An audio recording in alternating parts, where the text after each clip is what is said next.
What up, everybody? On this wonderful Wednesday, this is your boy Capree Classic, and this is the Capree Classic Show, and you tuned in to WGODradio.net, the number one internet radio station in the world. In the world, Craig. What it do? It's a wonderful Wednesday. It feels good outside. The sun is shining. It feels awesome. We back at it another week. I got my boy MD in the house. He on double duty. Yeah. He co-hosting and producing. Yeah. Damn, I can't. I'm sorry. Hello. Nah, we can hear you now. Okay. Shout out to everybody that's watching and listening online, as we are worldwide. Worldwide. We are all over the place. Okay. I got that echo. Yeah. I got that echo. It's been a busy week. For those of you that don't know, I work at a plant for Ford Motor Company. You know what? I always wonder how these multi-billion-dollar companies make the money they make. Because I promise you, it almost seems like they get paid to be stupid. Ooh. Some of the decisions that they make and some of the way they go about their business, I don't understand. I don't get it. I don't get it.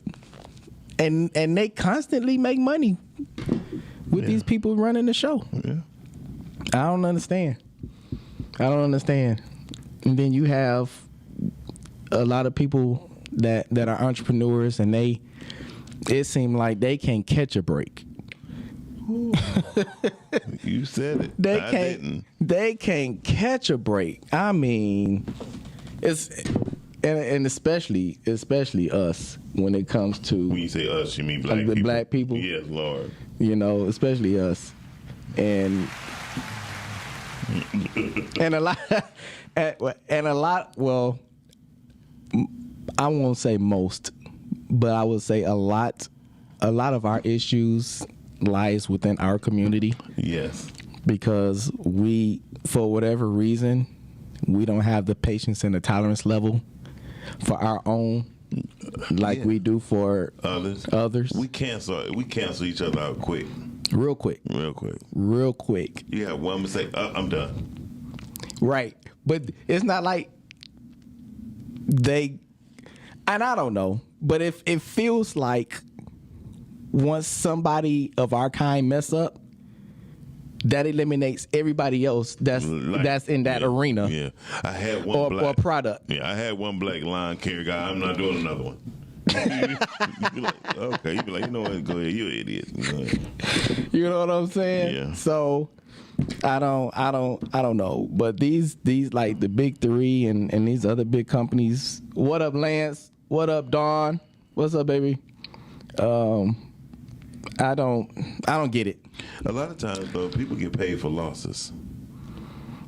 They do. I mean, the Lions. I mean, perfect example.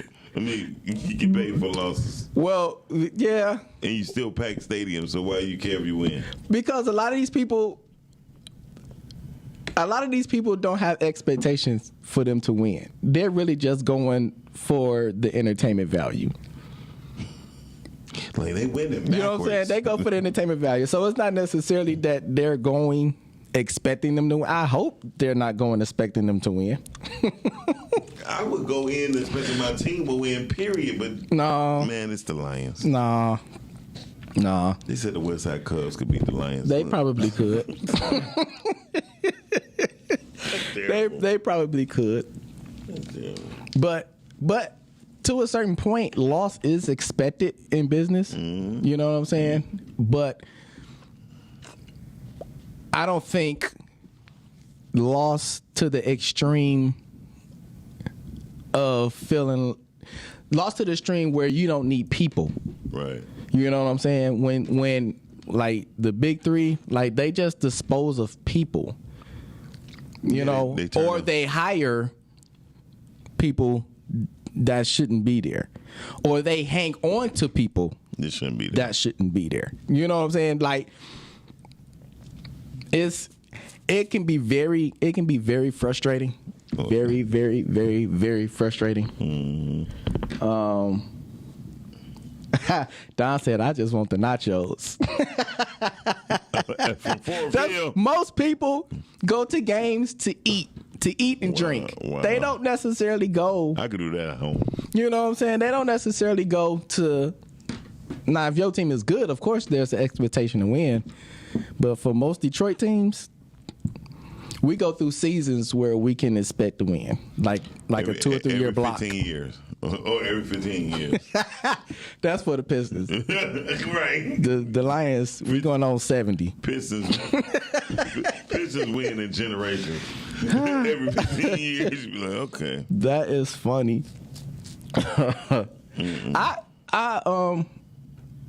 I have a thought for today, but I think it's more of a transparent moment for me.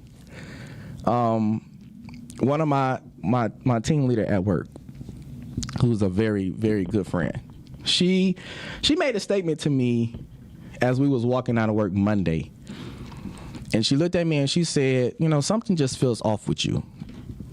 So like, something feels off with you. Something ain't right. And when she said it, I know what my issue is. Like right now, and I brought up working at Ford, but right now, it is not a very, I don't want to say it's not a good place to work, but it's the atmosphere is totally different now, right, than what it was when we first started working there. Most definitely. I can see how that happened. Yeah. And it's easy to say that a lot of my frustrations is based on the people that I work with. And I'll be more specific, like my team, like my specific team. We used to be a fun group to work with and work around. We used to be the envy of a lot of other teams in the plant. And that cohesion and that funness and that togetherness is almost non-existent now. And it's not a fun group of people to work with now. And I'm not saying they know. So people that's watching and all of that, I ain't saying nothing that they don't know. Right. You know, they know. So when she brought that up to me, it was I immediately understood what she was saying, you know. And then on the way home, I kind of had an epiphany, and for some reason, the thought of the radio show came up, and I was going to try to incorporate my thoughts on how I feel about things that's happening at work and correlate it to a topic on a radio show. And what ended up happening is I ended up thinking about what exactly is the purpose of this radio show. And of course, the number one thing is inspiration. I always want to be able to inspire, help, you know, bring attention to, give different perspective, you know, to different things that we all deal with. And it seems like, for the most part, everything that we kind of talk about center around relationship in some way, you know, in some way. And I told her, I said, it's frustrating for me to have the attitude that I have at work. And I've always been someone that don't let things get to me. I don't let, you know, people frustrate me and irritate me, because people are people. And I don't care where you go. I don't care who you deal with. I don't care what stage of life you're in. People are going to always be people. That's the one thing you can't change. You can't change, you know, how people act, what people say, what people do, you know what I'm saying, how they live their life. You can't change none of that. People are going to be people. One day they up, the next day they down. 1 minute they good, the next day they not. You know, you just can't change, you know what I'm saying, others. The only thing you can do is maintain who you are and how you are. And I remember I said to her, you know, it's frustrating that I feel like that I'm letting this place and the people here get to me, you know, because for a lot of people, work is actually a escape from what you deal with outside of work. You know what I'm saying? If you got family issues, if you got health challenges, if you got this and you got that, sometimes some people are not going home or wherever they go to healthy situations. And a lot of times, you know what I'm saying, work is kind of like your getaway, you know? And so when you feel like work isn't your getaway, and I'm not saying that work was my getaway, that's not what I'm saying, but for a lot of people, that's what it is. Now, what I will say is I enjoyed going to work, even though the work is not necessarily easy. You know what I'm saying? We beat our bodies up every day, but we had fun doing it. And now it's not fun at all. And I remember I told her, you know, so I hate feeling like that I've let this place get to me, you know what I'm saying? So now I'm not as team oriented. I'm more focused on myself. I'm just doing my job, and I don't really care to hear what everybody else is talking about and complaining about. You know what I'm saying? I just want to come in, do my job, and go home. And that's not who I am. That's not who I've been. You know, and it kind of hit me when I was trying to think of a way to bring this topic up at work. It kind of hit me that I think one of the biggest reasons why I'm so frustrated about how things are going at work is because I'm trying to turn myself into somebody that I'm not. You know, it's easy for other people to be selfish. It's easy for other people to only care about themselves. It's easy for other people to be like, you know what, screw this. You know what I'm saying? If this is how everybody else is going to be, then I'm going to join in too. It's so easy. And I find myself doing that, but that's not who I am. You know what I'm saying? I've always wanted to be someone that was a solution. Yeah, you know, and I don't think adding to the problem is going to make it better, and it's not going to make me feel better. And I feel myself feeling worse and worse about the situation because I'm feeling like I'm only contributing to what the issue is. Right. You know, and I think that's my biggest frustration. And so I think my thought for today in me, you know, sharing where I am in this space is don't let what other people affect you to the point where you stop being who you are. You know, and I think a lot of times the easy route is to treat people like they treat us. You know what I'm saying? If somebody is talking crazy to you, the natural reaction is to talk crazy back. Mm-hmm. You know what I'm saying? If somebody do you wrong, the easiest thing to do is try to figure out a way to get back and do something crazy back to them. You know what I'm saying? That's the easy way. And a lot of times people feel justified in responding that way. But as a Christian, that's not the principles that we stand on. That's not what we do. Now, I'll be the first to tell you that you should never be somebody that's just stepped on and mistreated, and you know what I'm saying, and you just lay down for everybody and you just don't say nothing, you just don't do nothing, and whatever people say, whatever people do, you just take it. Now, I'm not saying that at all, because there is no, not I'm not saying that at all. You ain't gonna Bill Cosby me. But what I am saying is there has to be a way that we deal with things in a respectful manner and in a way that doesn't jeopardize the standards that you have for yourself. You know what I'm saying? Now, I'll be perfectly honest and transparent.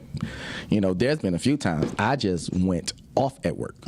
Went stone off. And every word that you can think of came out of my mouth. Really? Yeah. You said filth, flarney, oh, for sure. Filth. For sure. Wow. But the thing is, and And I've went off a couple of times and had to go back and apologize. I went back and apologized, like, you know, a lot of things that I said I should not have said. You know what I'm saying? But I'm not gonna backtrack what it meant. Right. You meant what you said. I meant what I said. Now, there was a better way I could have said it. And I think a lot of times what we do is we create a cycle and we find ourselves trying to figure out, you know what I'm saying, how did you get to a certain place? So somebody do something to you, you got to do something to them. And then they got to do something to you, but now you got to do something to them. You know what I'm saying? And it's like you creating a cycle and you don't even realize that if one of y'all don't grow up, y'all going to be going back and forth forever. And then that's going to turn into the next person. And then that's going to turn into the next person. And now, and before you know it, you just in cycles of just being immature and ignorant, and you know what I'm saying? And it's at some point, when do we grow up and realize, regardless of what you do, regardless of what you say, I'm not going to let that change who I am and what I'm trying to be and who I'm trying to be. Dope. You know what I'm saying? And so I think we have to be more conscious of making sure that what we're doing is in line with what we believe. And if we're going to be easily I don't want to say persuaded, if we're going to be easily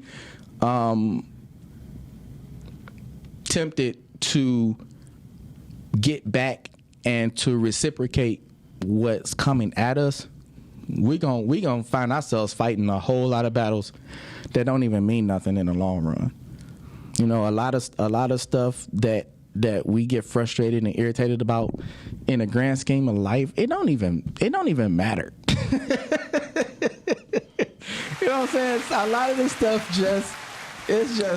don't matter. We get frustrated over some of the silliest stuff, and I'm not saying that it's wrong to be frustrated, but I think a lot of times we sit in those emotions, and the longer you sit in those emotions, the longer they fester, and the more easier it is to respond in your emotions. And most time when you respond in your emotions, those responses are going to be wrong. The longer you react, the longer you sit in anger, the higher the probability that you're going to respond, you know what I'm saying, in anger. And it's not going to be a good response. It's not going to be a fruitful response. You know, a lot of times our responses aren't fruitful. They might be justified, but they're not fruitful. And that's a difference. You know what I'm saying? Yeah, you have every right to be upset. You have every right to be mad. You have every right to want to get back at somebody. But it's not going to be fruitful. Right. You know what I'm saying? I understand it very clear. It's not going to be fruitful. So we have to, and I've said this on our previous shows. We have to remember that everything we do is a seed. Every situation is a ground, and every response that we put out there is a seed. It's a seed. Every situation is the ground, and every response is a seed. So whatever you do, you're planting a seed. So every situation is ground. Every situation is ground.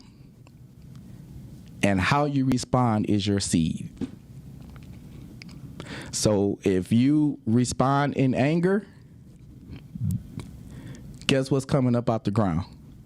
More anger. More anger from somebody that's going to trigger another response of anger from you. I agree. So, you know, and again, I'm not sitting in this seat of authority to tell you, or you know what I'm saying, don't say nothing and don't fight back and don't talk back and that ain't the life I live. That ain't the life I live. Nope.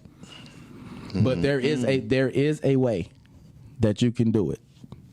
There is a way that you can do it. So if you want to stop experiencing a lot of the frustrations and hate and all of that other stuff, you got to look at the seeds you sowing. Yeah. You got to look at the seeds you sowing. Very true. So the ground is the seed. The ground is the situation is the ground, and your response is the seed. All right. Whew. All right, man. Yeah, that was a good one right there, boy. And I didn't even take scripture. That is not even a word. That's just me telling on myself. Yeah, but somewhere there's a scripture somewhere to fit that. I'm sure it is. Yeah, I'm sure it is. But I think what we don't do enough is we tell too much of our the roses in our life. The what? The roses. Oh, yeah. You know, we like to only spray the perfume. Yeah, the pretty thing. Right. We don't want people to smell our No, yeah, manure. Yeah, that's my word. Hey, give us a call, 313-855-5737, 313-855-5737. You want to talk to Mr. Capree. Yeah. So we're going to, I got people on. I said, hey to Don. Tisha, what's going on? Tam, what's going on? Landry, what's up, bro? And Kissy is in the house. What's going on, Kissy? So last week we started a topic called 20 things you should never do in a healthy relationship, and I think we got to number 7. So I'm gonna run through these, and then we're gonna try to finish this list today. Number 1 was, if I can find it. Oh, and again, this is not my list. This list is by Danette Wilford. This is an article back in 2019. But I looked at it and I think it was some very, very, very good points. Number 1, don't make your partner your entire life. That was number 1. Number 2, don't compare your relationship to others. Number 3 was don't agree with everything your partner says. Number 4 was don't give up your own values. Number 5, which is definitely my hiccup, don't try to fix all their problems.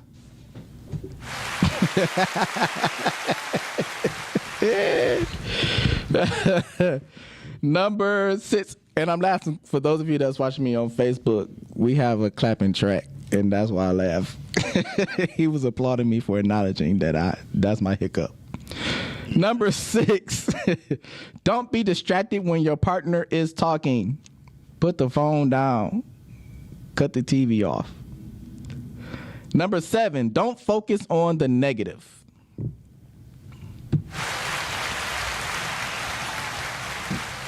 You know, I'm going to say this too. I think people don't understand that we see the world the way we are, not the way it is. Typically, if you're a positive person, then you're kind of always looking for a way to see positive in certain things or in almost everything. If you tend to be a negative person, which means you've probably had a very large amount of negativity to happen in your life. You know what I'm saying? And that kind of curtails how you see things in life. Typically, if you're a negative person by nature or a cynical person by nature, that's how you see the world.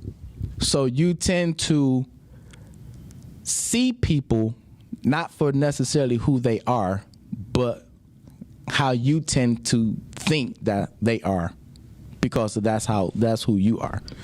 So if you're always cynical of people and their intent, then there's a very good chance, you know what I'm saying, that you have a sense of not being trusting in what you're seeing. You know what I'm saying? They might not give you no reason to not trust them. But because you've had so many issues, you know what I'm saying, with trust prior to them, you're just putting them in the same bag with everybody else. And I think we tend to see the world like we are and not the way the world is. And I think if you're in relationship, and I feel like I have to say this all the time. When I talk about relationship, I'm not necessarily always talking about, you know, a husband, a wife, a boyfriend, girlfriend, a partner.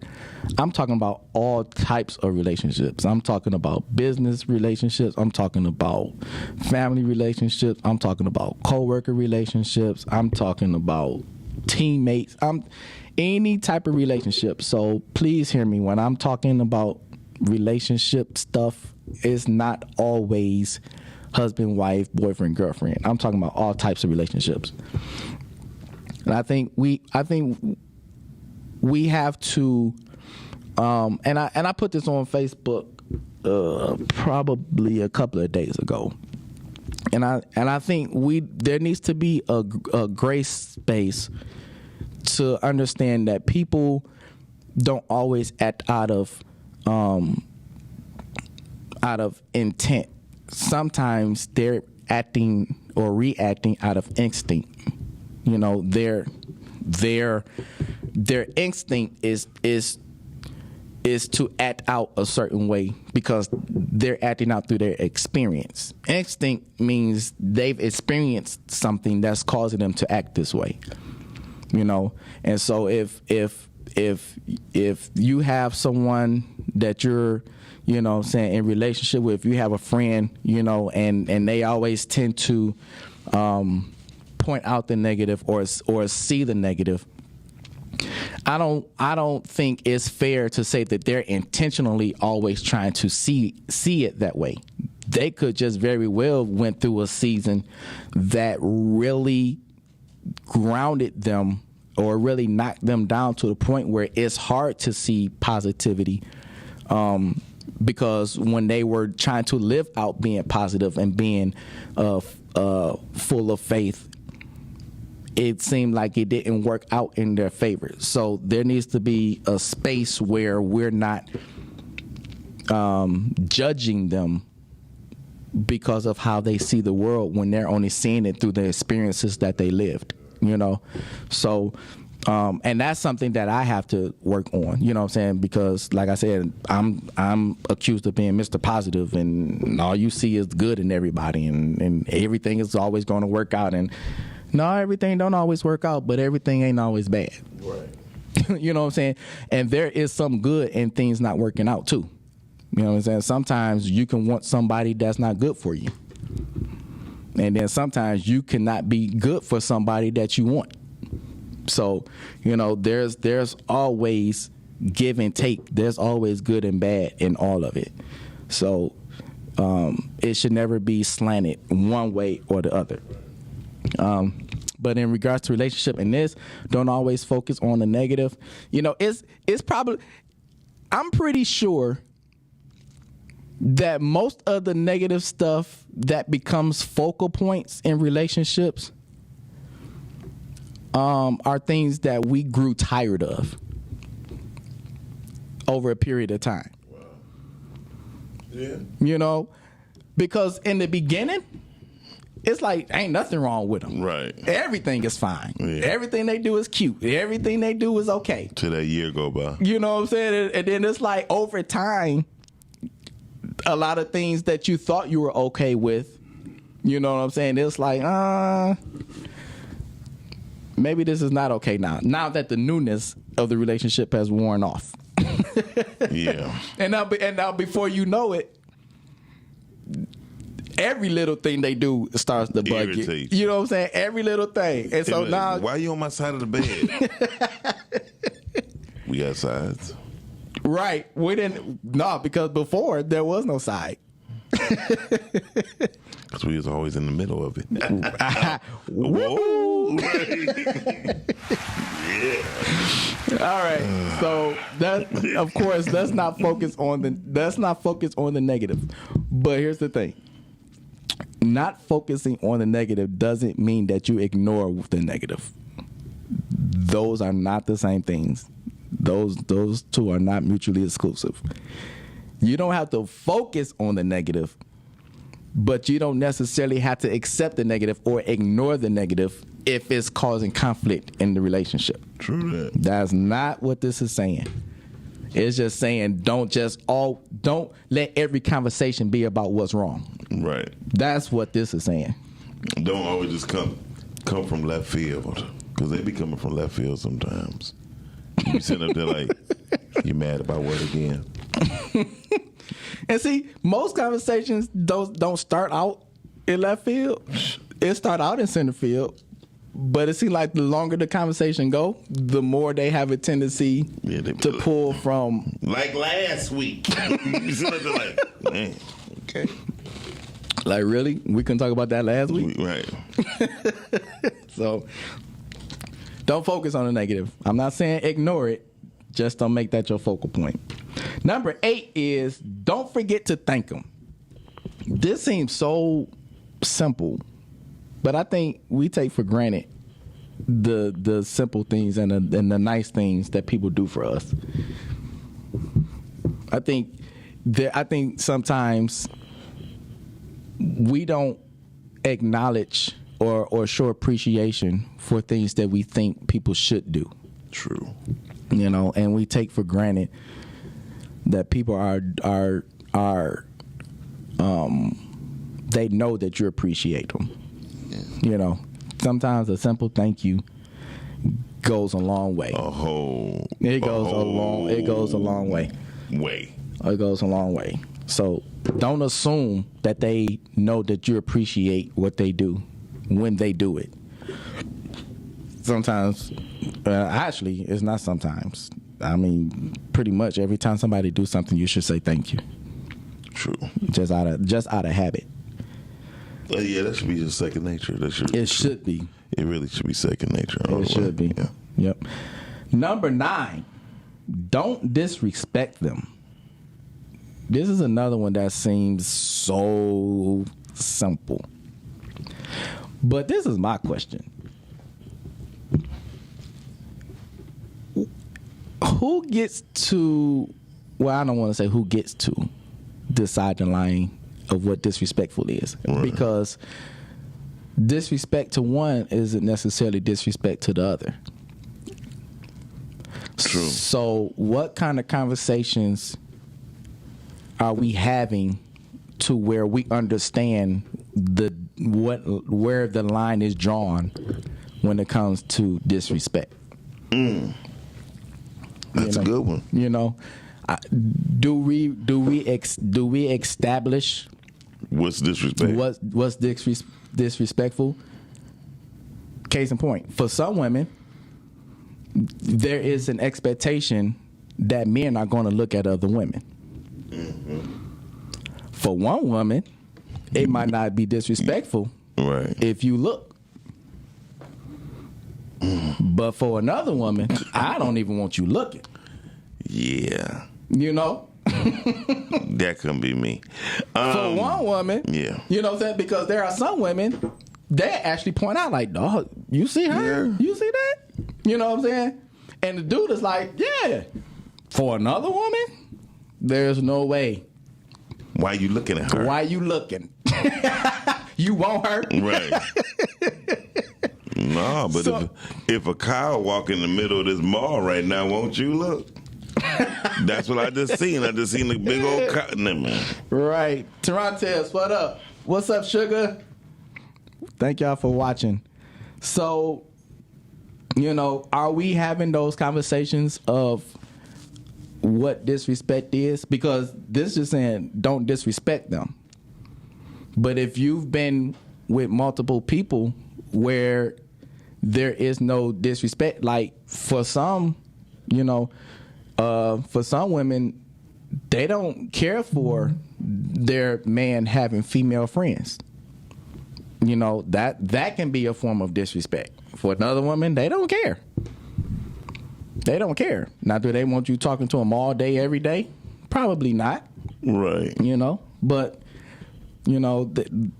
if there's no expectation set for what is considered disrespectful in that particular situation, those lines can easily be crossed and blurred if they don't know. And the worst thing you can do is hold somebody to an expectation that they have no idea is there. And I think a lot of times that happens. They don't even understand that's an expectation until it's crossed. And then they get a big blow. It's a blow up. You learn about it. You learn about it through a blow up. So I think we have to be more intentional about those type of conversations. Number 10 is don't constantly criticize them. To me, that coincides with don't always focus on the negative. If you're constantly critical of somebody, at a certain point, they probably gonna be like, you know what, you just probably need to just find somebody else because obviously I'm not good enough. If you gotta constantly criticize and critique me, you should probably just find somebody else because I ain't the one. Yeah. I ain't what you. I'm not what you thought I was. Can't be. So if you find yourself constantly criticizing somebody, now the problem is when you don't even realize you're constantly doing it, right? Or you think you're being helpful. True.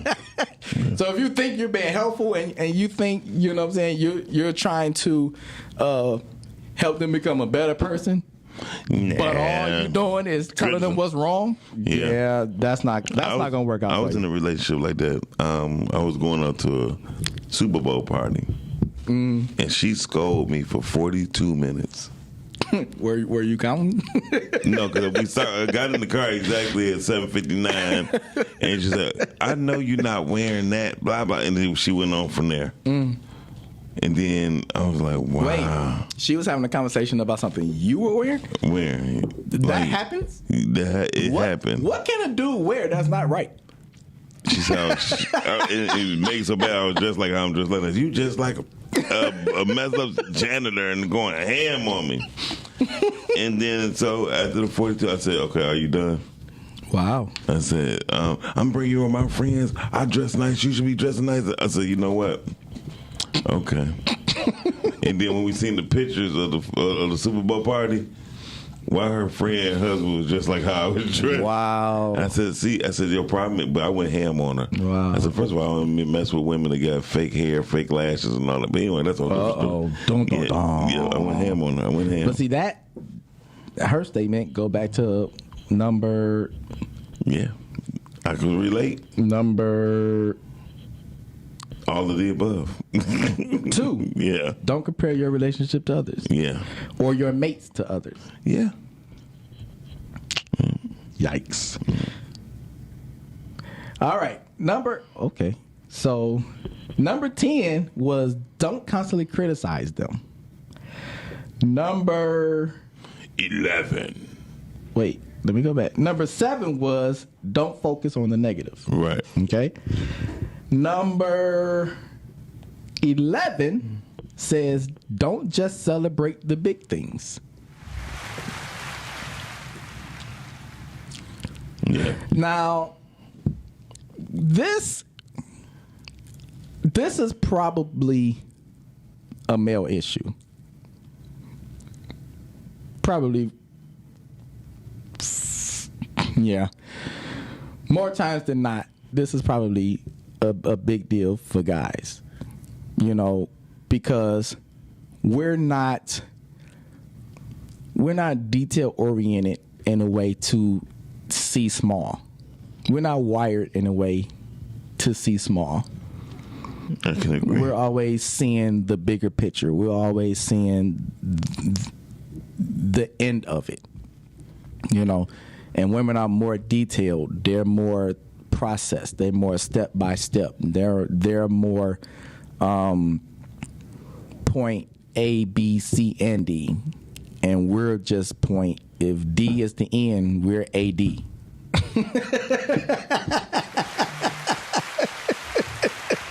Wow. We're more AD. Wow. We have an attention deficit in the middle of process. Wow. You know what I'm saying? And so Crazy. Actually, that just came up on the spot. That's funny. But I think for men, we definitely have to do a better job of acknowledging the small victories. And I think it's even unfair to label, you know what I'm saying, wins big and small. Of course, there are some, you know what I'm saying, there are some wins that's bigger than others. But I think it goes a long way for women when men acknowledge, you know what I'm saying, a lot of the little things that they do. True that. You know, and it makes for a happier place when women do feel appreciated. You know what I'm saying? You know, like most women, they take pride in taking care of a home and cooking and cleaning and washing clothes. They take pride in that. Yeah. And I think a lot of men, because they know women take pride in it, they don't show appreciation for it. True. You know what I'm saying? They don't really show appreciation for a woman that comes home after work, and they could, because before women wasn't working, so they was home all day. But now they have to work too, because inflation and the price to live is just ridiculous. And so when both parents are working, but then it's only the mom that comes home and she making sure the kids got their homework, and she cooking for everybody. And then after everybody eating and everybody go to their separate rooms, she in the kitchen cleaning, you know what I'm saying? And then after she clean and you know, and she get herself washed up and ready for work the next day, and then dude trying to smash, and she don't have no energy because, you know what I'm saying, she came in, she done did everything. You know what I'm saying? You just came in and, you know what I'm saying, you ate. You know what I'm saying? You talk to the kids for about 4 minutes, and then you turn on the game. Wow. You know what I'm saying? Yeah. So as men, we definitely have to do a better job of acknowledging the day-to-day things that happen, instead of just, you know what I'm saying, your wife come home or your woman come home and she say, I got a promotion at work. Now you want to go to dinner. You know what I'm saying? Mm-hmm. But there should be times you come in, you know what I'm saying, on a Tuesday or Wednesday, but like, hey, I'm pretty sure you had a long day at work. Let's go to dinner. Right. Don't just leave dinner and the big stuff for something, you know what I'm saying, that she accomplished. Right. She's accomplishing every day. You know what I'm saying? So we have to do a better job of acknowledging. Well, I think that could go both ways too, because sometimes men do a lot of little small stuff too. Oh, for sure. And for sure. I think it need to be. But here's the thing, though, and I've heard this from a ton of women. Like, they show more appreciation for the little things that we do than they do. I have some very good friends. Like, it is a turn on to them walking in the kitchen and seeing their husband washing dishes or folding clothes, or, you know what I'm saying? It's like, oh, for real? You know what I'm saying? Like, they about to get something that night. You know what I'm saying? Most definitely. But it's not necessarily a turn on for us to go in there and see them cooking or cleaning unless they dress like you want that kind of attention. Yes, but for the most part, because it's expected. Yeah. You know what I'm saying? When it's expected, it doesn't hit the same way. True. Now, when a woman, you know what I'm saying? When a woman come in there and they see they man in the kitchen, it's like, oh, yeah, for real? They be like, you be like, all of a sudden you hear Luther Vandross, right? You be like, wait a minute, that's our song, right? That's our song. All right, so I guess it's gonna be a part 3. So, so 12 is kind of one and the same. 12 is don't get hung up on the little things, right? So don't sweat the small stuff. How many you got? 20? It's 20. Okay. We're on 13. So 13 is, and we'll end it here. Don't assume you know what your partner means. Yeah. What you mean means? So, and I'll actually rephrase this. I actually think it's more suitable to say, don't assume you know what your partner is thinking. Okay, got you. Because a lot of times, and I'm gonna say this, and we're gonna cut it off, and I'll follow up next week. Okay. But in my opinion, one of the biggest issues we have in relationships is assumptions. I think assumptions are like relationship termites. They just eat away at the relationship. True. Because people don't know how to have certain conversations. And so they both sit on their side of their line and assume that the other person understands how they feel, understands what they think, understands everything. And them assumptions is eating at the core of the relationship. So we'll stop there. We will be back next week. We will definitely finish the other 7. To this, it's a 3-part series. 3-part series. What not to do in a healthy relationship. We will be back next week, same time, same place. Until then, be good. And if you're not going to be good, be careful. Peace.